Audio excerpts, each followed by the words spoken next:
Hey, what's going on, guys? This is Shiza from Gaming Curious, and today we're going to go over weapons. Starting off with the sidearms, we have the Classic. The Classic is the gun you get at the start of every single round, so you don't have to worry about buying one.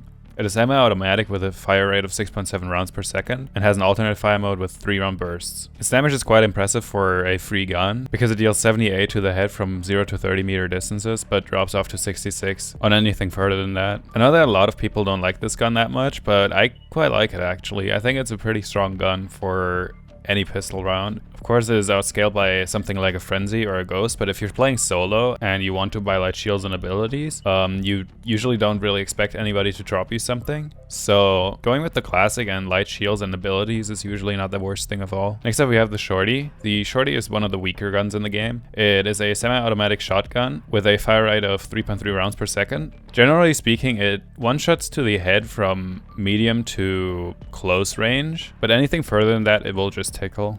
I personally really don't like this gun because it is a close quarters gun that you would use in an eco round, but in Valorant, there's not that many close quarter rounds, so it is usually not worth it to buy. Next up we have the Frenzy, one of the stronger sidearms in the game. It is a full automatic pistol with a fire rate of 10 rounds per second, which is really fast, and it deals 78 to the head from 0 to 20 meters, and beyond that it deals 63 damage to the head. I would say it's a really strong option for eco rounds or pistol rounds, because you can also buy light shields with it. It is more of a medium to close range gun as well, but you can also single tap from ranges, and it's very accurate. Overall, I think it might be one of the strongest, if not the strongest gun for pistol rounds. Next up we have the Ghost, one of the favorites. It is a semi-automatic pistol with a fire rate of 6.75 rounds per second, and it deals 105 to the head up until 30 meters. And that means it one-shots in pistol rounds, usually if they don't have light shields. It might be my favorite gun to play, but I do believe that the Frenzy is a little bit stronger, just because it can make up for your mistakes a little bit better than a Ghost, because the Ghost is quite reliant on you hitting the headshot,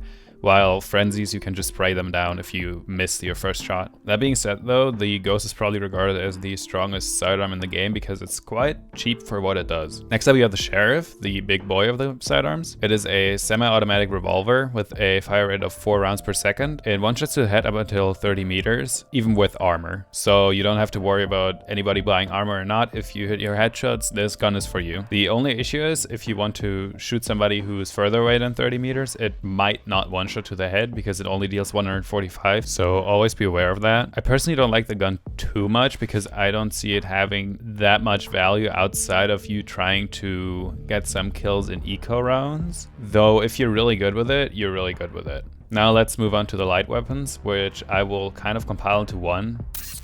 Starting with the Stinger is a full automatic SMG with a fire rate of 18 rounds per second. It also has an alternate fire mode where you shoot a 4-round burst. It deals quite a bit of damage, so it always stays between 60 and 70 from all ranges, but it is not that accurate from range. If you want to go for ranged gunfights, you should always opt for the Spectre, which is usually the superior gun either way. It is also a full automatic SMG, but the fire rate is slightly lower with 13.33 rounds per second. It does not have an alternate fire mode, but it deals quite a bit more damage from 0 to 20 meters, and the damage from 20 to 50 is around the same. Though I will say it is a lot more accurate, and thus making it the better gun. You usually want to buy this second round together with heavy shields. Moving on to the Bucky, which is a shotgun, and to shotguns in general, I would say that they're not in that good of a place in the game because, as I said, close quarter fights are not really a thing in Valorant. Not too much of a thing. The Bucky is a semi-automatic shotgun with a fire rate of 1.1 rounds per second. It does have an alternative fire, which is an extended primary fire shot. So it shoots an air burst and it basically deals the same damage as if you were standing closer. Not getting too much into damage numbers again, but it usually one-shots on close to mid-range, but on long range it has a huge drop-off. Same goes for the Judge, which is 600 credits more expensive. It is full automatic though, and has a fire rate of 3.5 rounds per second. It does deal quite a bit less damage, but you usually can correct your mistakes a little bit more than with the Bucky. So if you're playing, let's say, Viper on defense, you usually want to opt for a Judge instead of a Bucky because it will just give you so much more options to react in. Next up we move on to the rifles, which is the favorite of everybody who plays this game. Starting off with the Bulldog is your eco choice of rifles. It is a full automatic rifle with a fire rate of 9.15 rounds per second, and it has an alternative fire mode of a 3-round burst. It has 116 damage into the head and 35 into the body, so not that much, but it will definitely give you an edge over pretty much all of the SMGs, I would say, especially in long range fights. On close quarter or medium range fights, I would probably give the edge to the SMGs though. Moving on to the Guardian at 2,700 credits, is just 200 credits short of the 2 main weapons you want to be using in the game. But I will say that this gun is amazing to play if you really like single tapping. It is a semi-automatic rifle with a fire rate of 6.5 rounds per second. Its zoom is 1.5 times compared to all the other guns who have 1.25 times. It deals 195 to the head, so it always one-shots, and 65 to the body. If you really like single tapping, this gun is made for you. Though I will say it is kind of a weaker Vandal because the Vandal just gives you the option to spray if you need to. Moving on to the Phantom and Vandal, they are both at 2,900 credits. The Phantom has a fire rate of 11 rounds per second and deals 156 to the head, 39 to the body, and 33 to the legs, which is exactly the same as the Vandal, though the Vandal has a slightly lower fire rate. The Phantom drops off damage after 50 meters, so from 15 to 50 meters you deal quite a bit less damage than you would with the Vandal. Comparing the two weapons, the Phantom is probably what you want to go for if you really like spraying, and the Vandal is what you want to go for if you really like having the security of always being able to one-tap enemies if you hit their head. I would recommend not spraying with the Vandal, but trying to break that habit of the AK from CSGO and just going for single taps or bursts. Because in this game, spraying is quite inaccurate or more random than in CS. So the Vandal is usually the option you want to go for if you're more confident in your aim. Moving on to the snipers, we have the Marshall at 1,100 credits. It's probably an eco sniper. It does not one-shot into the body, but it does one-shot into the head. It makes you quite a little bit more mobile than using the operator. But that being said, I would genuinely say it is a really good sniper if you know how to hit the enemy's head. Then we have the operator, of course, which is the equivalent to the AWP from Counter-Strike. It does one-shot everywhere but into the legs, though it is a lot more inaccurate than the Marshall if you're firing from hip. One more thing to be noted when using any of the snipers, if you're coming from other tactical shooters, you might be used to being able to crouch or crouch walk while you aim down. This is not possible in Valorant. If you crouch walk in Valorant, you're really inaccurate. So always keep that in mind. Now let's move on to the Rs and Odin, which are the heavy weapons in the game.